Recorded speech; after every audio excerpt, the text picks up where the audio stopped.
So we're talking about Nifty. Now Nifty on the weekly time frame. As I was saying, on the weekly time frame, Nifty has a bit of a mixed bag analysis. What it is telling us that okay, the looking at the broad trend, the trajectory remains upward, but um, the very last time when this rally happened, it touched the level of 60 but failed to go beyond it. So short term it is looking bearish, and this narrative is also backed by the 75 and the daily time frame. The daily time frame not so much. The daily time frame has, okay, even the daily time frame actually. Okay, so on the daily time frame what we are seeing is,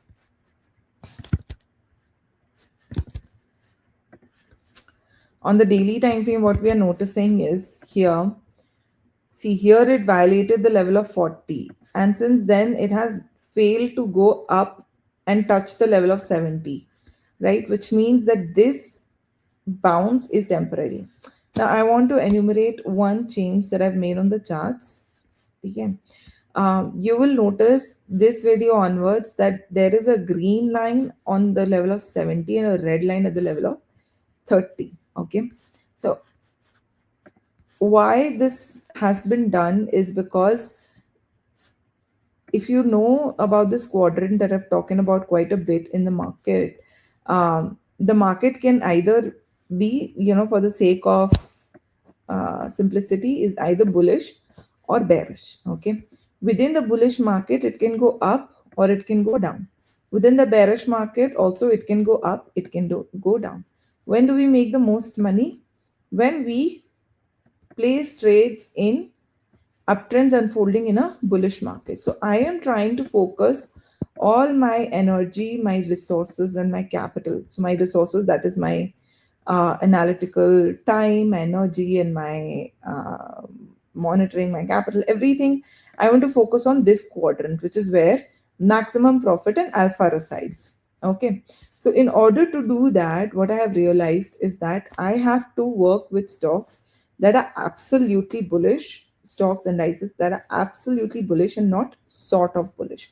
So what happens is that when an index or a stock breaks level 60 but breaks the level of 60, it starts to turn bullish, right? It starts to turn bullish, but it is bullish when it touches the level of 70. So what I have decided that when I do the RSI range marking now onwards, I will only mark positive if the level of 60 has been breached and the level of 70 has been touched. So far, what I was doing, if the level of 60 was getting breached, I was marking it as a positive range, as you can see here. But I want to change this now. Okay. So I want absolute bullishness to attain more certainty in the trades and improve my own probability of success.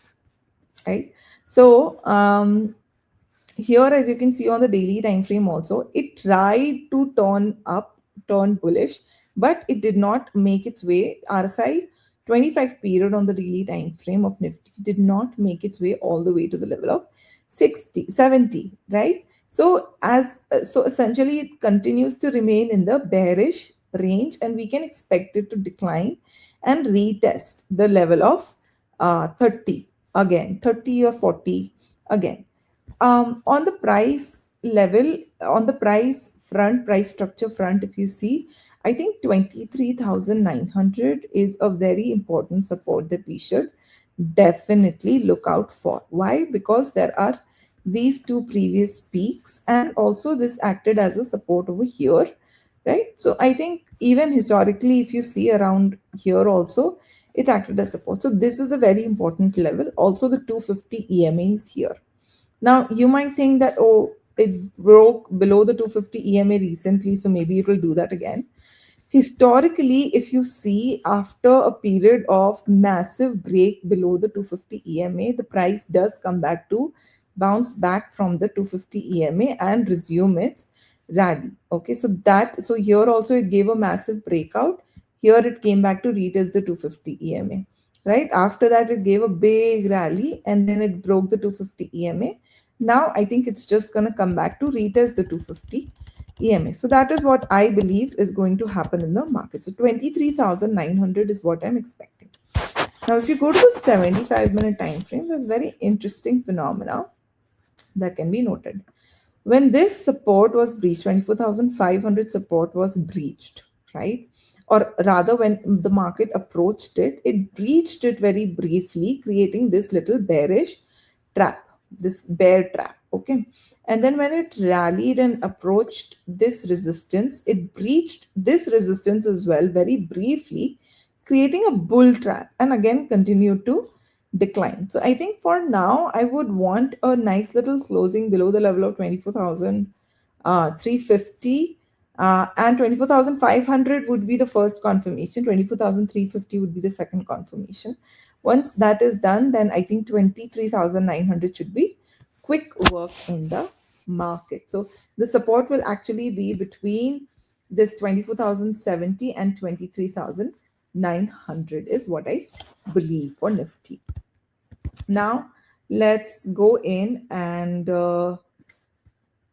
look at other indices. We'll start off with auto sector. So, as I was discussing, the auto sector I think is quite bullish on the daily chart. It has not yet touched the level of 70, but I think it's getting there. It has established a higher high. It has broken above the level of 60, given a negative divergence, not given much correction, continued upward. So I think as long as it doesn't break or start filling this gap up, as long as it doesn't break below this candle's low, I think the auto sector in my eyes at least remains really positive. And if you look at the stocks, also the rally that it is showing is backed with good volumes. So I think the auto sector rally is here to stay. Next, we have the healthcare sector. Now, in the healthcare sector, based on the new change that we have made, we started marking it bullish because it broke above the level of 60, but as we can notice, it hasn't yet broken above the level of 70. It hasn't touched 70 yet. So this was clearly very, very bullish, and then it turned bearish, I would say, at this point, right? So this is the point where it broke below the level of 40. This is where it disintegrated, where the bullish structure overall disintegrated. The early sign of disintegration in the structure actually came in here itself, right? And this between this November 14th to January 20, November 2024 and January 2025 was like a transition period. And whether you observe that on momentum or you observe that on price structure, this is called a double top, typically a very potent bearish signal, or if you do momentum analysis, there is a negative divergence. Either way, the confirmation for both the things came exactly on the same day, right? The double top gets confirmed if the uh, low gets breached, intermittent low gets breached. So that happened, and the decline doubled itself. Right now, what do we see? We see that it has taken another attempt at rally, but it has failed to cross above this high. Now, this was very important. It should have done it. It has not done it. As a result of that, I would say Nifty Healthcare loses its position in the bullish segment and gets removed not to neutral, to potential. We'll keep it at potential because it's still going above the level of 60. So there is a chance that it might, power through as long as it doesn't break below the level of 40 again. I'm going to say it has potential. It's not bullish, it has potential. Let's go and check out pharma from our fresh lens. I think again, pharma also is giving us a bit of a reality check with the new lens that we have put on.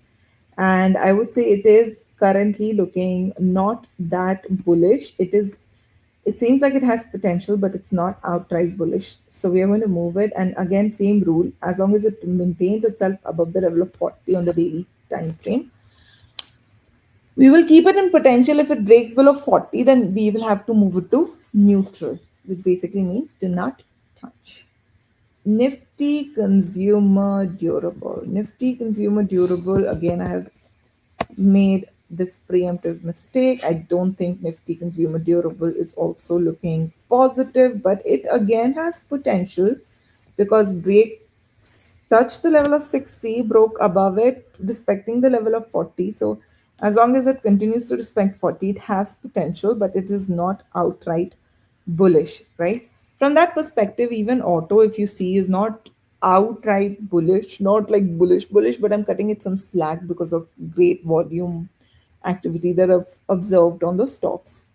Consumption, CNX consumption, I would say CNX consumption was extremely bullish all throughout here because it was consistently breaking above the level of actually not even there. I think this is where it turned bullish and then it stayed bullish. Why would I say even this part that it is bullish? Because as you can see, it has not touched the level of 30. Had it touched it, it broke below the level of 40 few times. It threatened the bull trend, but it did not terminate the bull trend, right? So it came very close to it. But here you see it did touch the level of 30 multiple times. So this level of 40 breach is what I'm going to mark with a little bit of hindsight advantage. And I would say it is very close to reclaiming it. So I think it has great potential, but I wouldn't make fresh entries right now in this sector. I would wait for it to give a nice little pullback, just the way it had done the last time, just before the moment it turned bullish, right? So if you see, this is all bearish. No, this is bearish. This is all bearish, okay? And then here it went above the level of 60 and then respected level of 40, came back to the 250 EMA and rally. Now, you know why I turn back to the past price analysis so often? As I like to tell in my advanced swing trade training program classes, the past price action that you can see on the charts is your cheat book, right?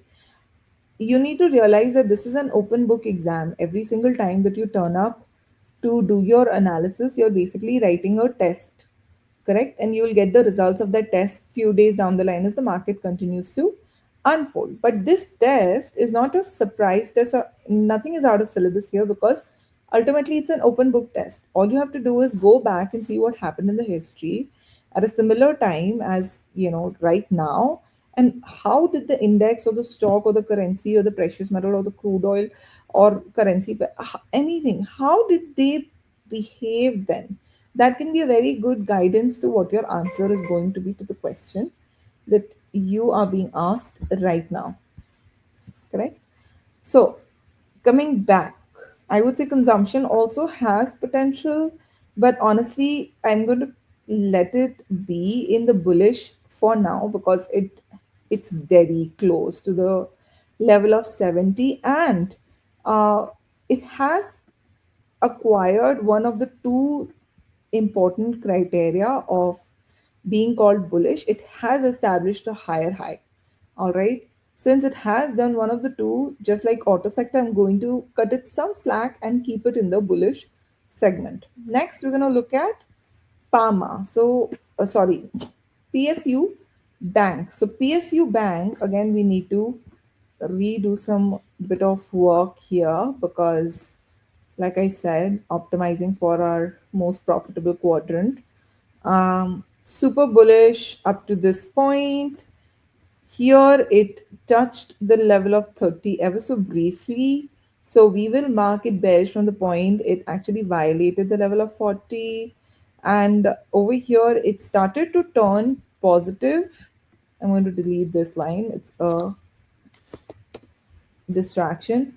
It tried to turn bullish again, but it failed to touch the level of 70 and it failed to establish a higher high, right?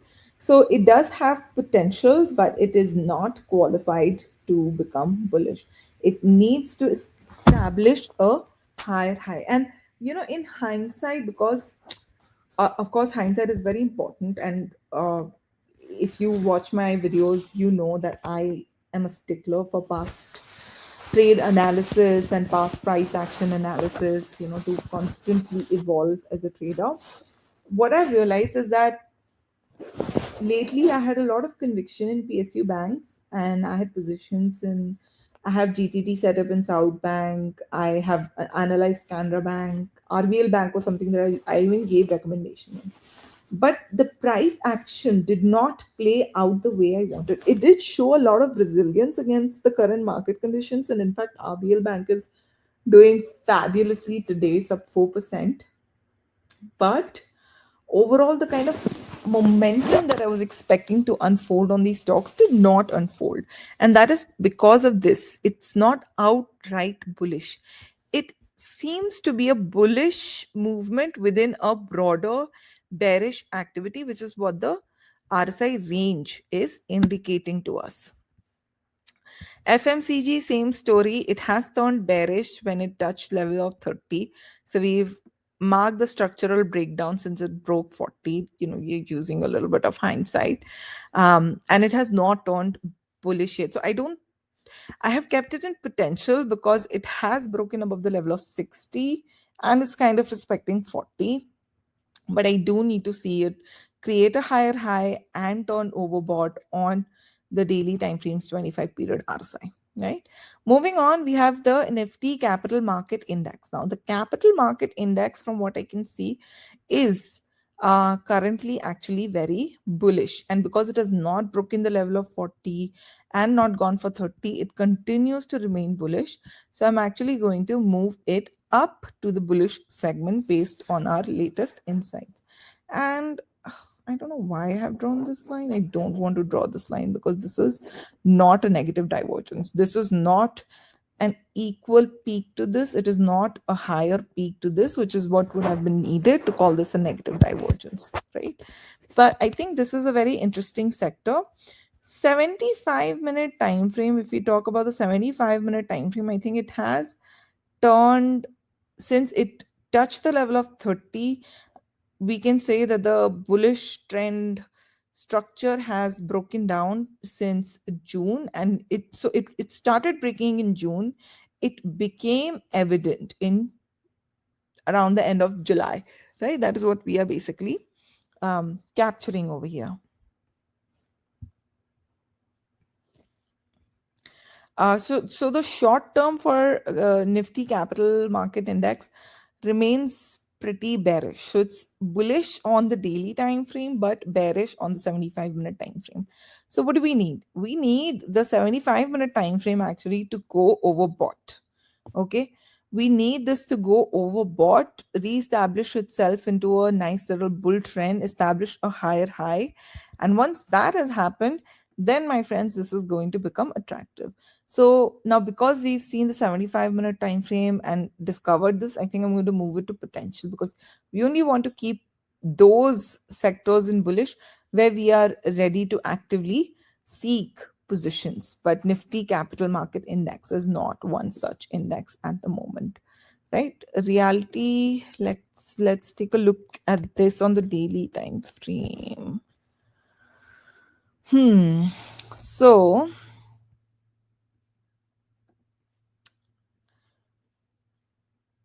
very bullish this point onward, absolutely turned bearish, turned very bullish, stayed bullish, bullish, and then see over here it has not touched 30. So it came close to breaking the bullish structure but did not break the bullish structure, stayed bullish for a very long time.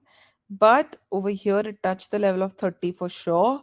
So it has turned bearish in my opinion. And right now, even though it did try to rally, it did not go overbought. And here again, it did break below the level of 40. So the realty sector, I think it can give us another leg of downside perhaps.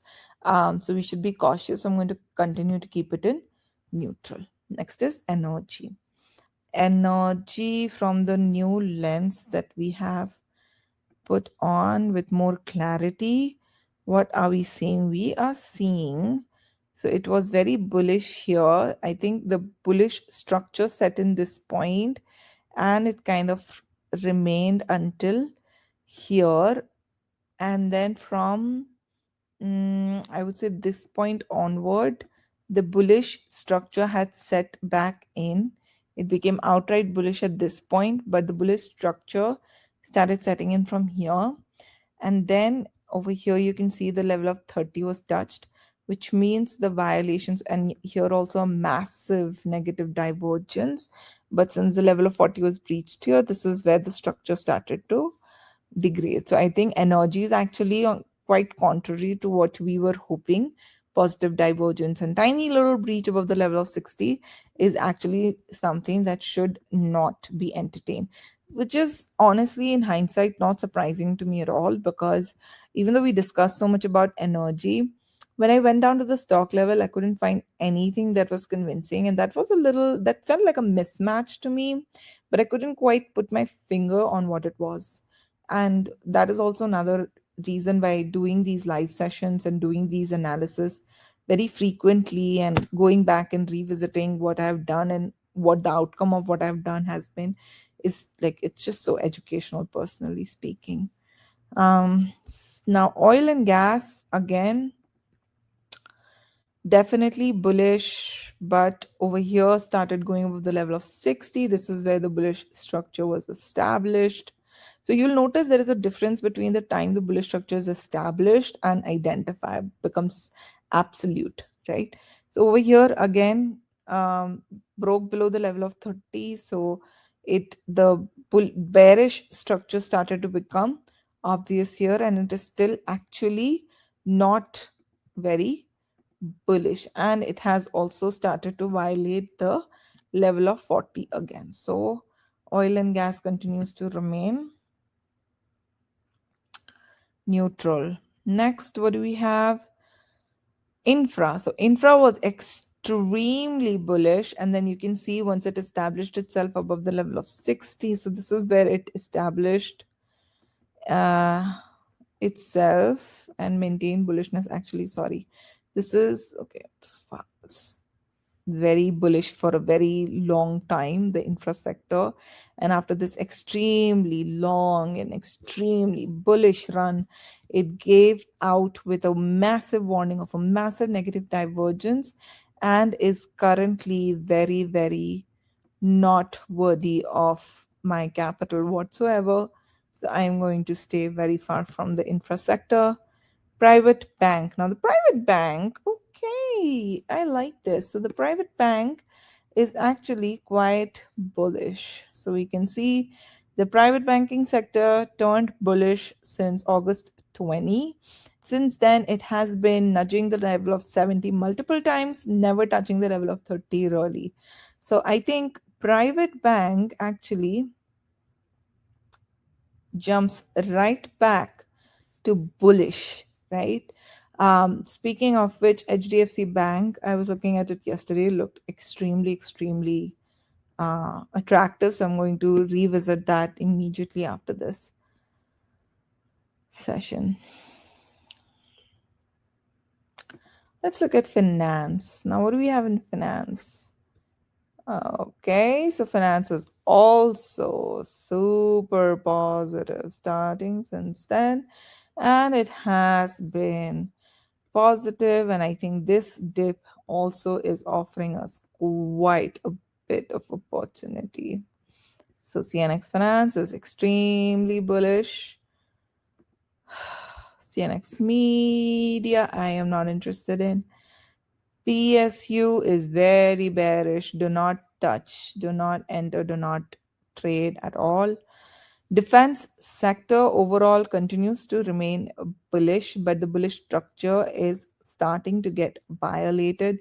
It remains to be seen whether it actually declines down to the level of 30 to become outright bearish, or whether it turns up and establishes higher highs. So if the defense sector establishes a if the defense sector index goes above the level of 8,000, I think it'll become very attractive again to purchase. So when few people who have recently done their portfolio cleanup with me, showed me that they have a lot of few stocks from defense sector. I asked them to continue to hold it because this still looks like it has potential to turn around and deliver something. It might take time, it might take 1 or 2 years, but I think it's not something which is hopeless right now. Like realty and infra, I wouldn't, absolutely wouldn't touch, because I think they've entered a multi-year correctionary period. So you might see some fits and starts, but don't mistake it as a rekindling of the massive bull run that you've already seen in the past few years. That bull run is over. Next, Bank Nifty. Did we access Bank Nifty? Bank Nifty is also definitely bullish, so we will move it back up to bullish. And then PSC commodity. Bearish. Metal bearish. IT very bearish. I think one market cap index that's looking attractive to me is the small cap 250, right? And just want to put it out there that I think since June 24 till date, now is the best time to start investing in any index fund which is based on the small cap 250. Do an SIP instead of a lump sum, but I think it's quite bullish. And now it's giving a pullback to the 250 EMA after establishing like a series of high highs. And I know everything looks very chaotic right now, but typically that is the best time to invest in a small cap index. So if you've been wondering about fund that you want to start a disciplined SIP, and I would recommend don't do a monthly or yearly SIP or quarterly SIP, do a bi-weekly or weekly SIP. The more frequent your SIP is, the more compounding you have a chance of accumulating. So do weekly or bi-weekly. I personally do bi-weekly SIPs for my mutual fund investments. And yes, I also do mutual fund investments. With that, now let's move towards doing some Q&A. So I am going to explore the questions which have been posted by our members on Zoom. So we have a question on Aisha Motor. By the way, if you also want to ask your stock queries, sorry about that background noise that you might have heard. I was just adjusting which PC. If you want to ask stock queries, all you need to do is go to this link. Hold on, I'm sharing it.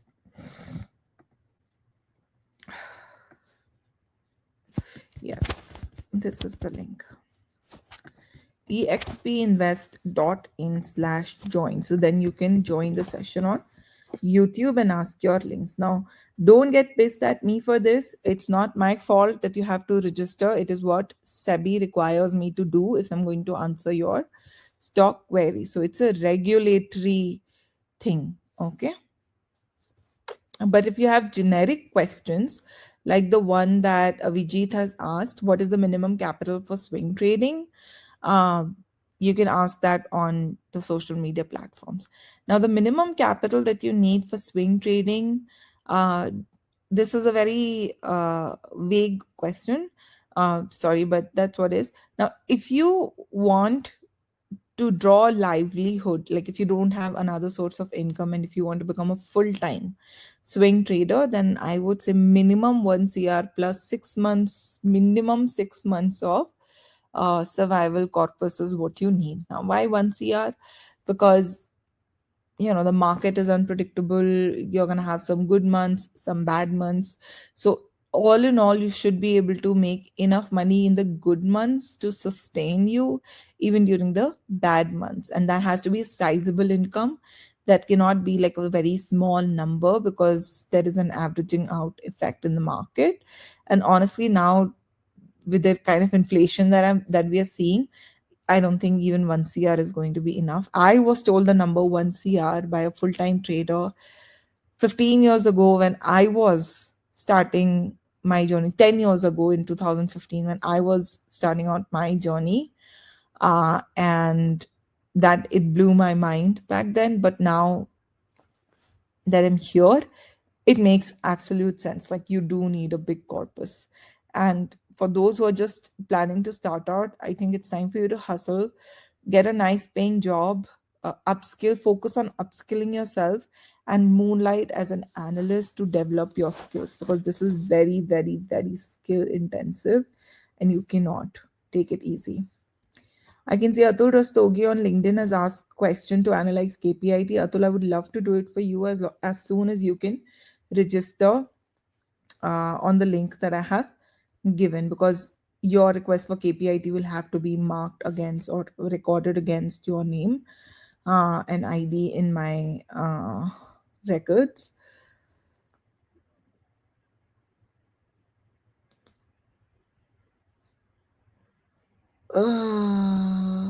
Okay.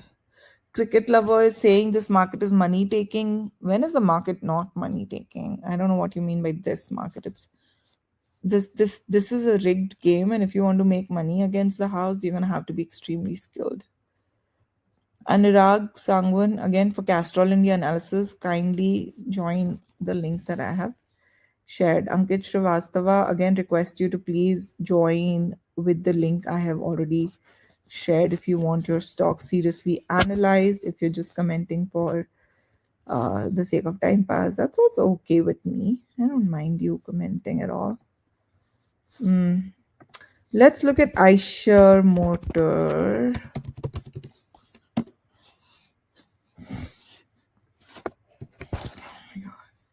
Okay. You see what we've just discussed.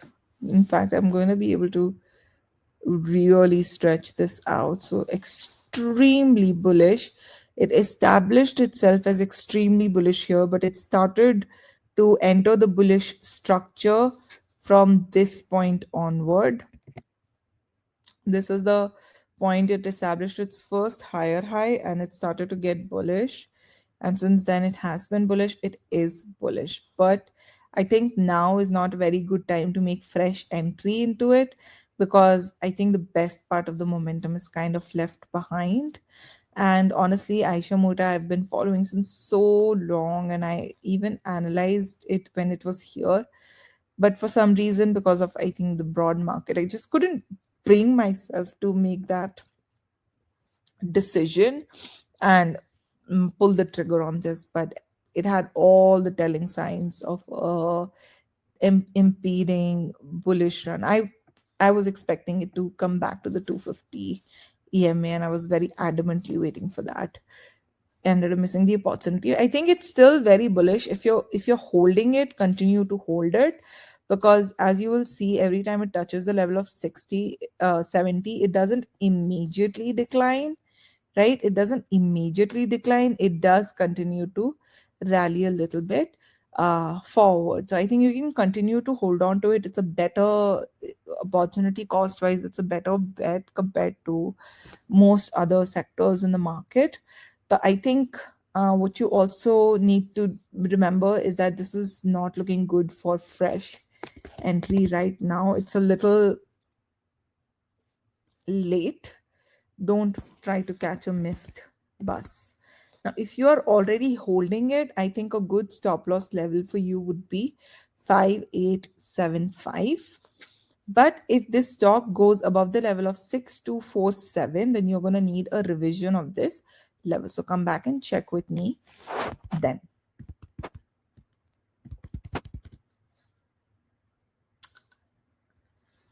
Cool. So okay, so with that, we come to the end of today's very long session. And as I promised, there was going to be an announcement at the end. So this is the announcement. Unfortunately, it's not a very positive one, but it is a more structural one. The live sessions, I was earlier doing them every Monday, Wednesday, and Fridays. Most of the Wednesdays I was not showing up, and some of the Mondays also I was having to miss. Fridays, so I was doing some Mondays and some Fridays, which was becoming confusing for especially for our regular attendees. So what I have decided is to streamline my activities. I'm going to come live every Friday morning because Fridays are usually chill for most people, and a lot of anxiety of the whole week has gone by, and you can objectively look at things and start planning for the next week, right? So every Friday morning is when we are going to do the market outlook series live. We are going to discuss, and we are going to do Q&A sessions. We are going to keep these sessions long.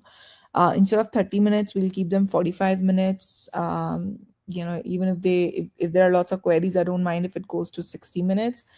But this is what I am ready to commit to, and I think I can do better with this. So there won't be live sessions on Mondays and Wednesdays, but that being said, you won't be missing out on content from me, because instead of doing live session, I will still continue to upload videos now, because time to time I come across some chart which has some amazing insights that I want to share, but I think I'm going to create a video, but then I'm just so burnt out with doing all my analysis on my past trade, taking care of my little baby girl, taking care of my own health. It's just, it just goes to the back burner and then never really comes back up. So I kind of want to bring that into play and put out more quality content out there. So I'm going to upload stock analysis videos, individual stock analysis, much shorter videos, and do these long Friday live sessions with you all. So that is that. Thank you so much for joining in. Um, Thank you so much for joining in today. I will see you guys live again next Friday. But do please join my Telegram channel, and do follow me on YouTube as well. Subscribe to my YouTube channel also if you want to get the videos as and when they come out. So I've posted my Telegram channel. If you join my Telegram channel, you'll get all information about my YouTube and my services and everything. Thank you so much for joining in today. I will see you again next Friday live. Do sign up with the Zoom link I have already shared. I'm showing it on the screen once more. Have a great weekend ahead. Everybody, take care.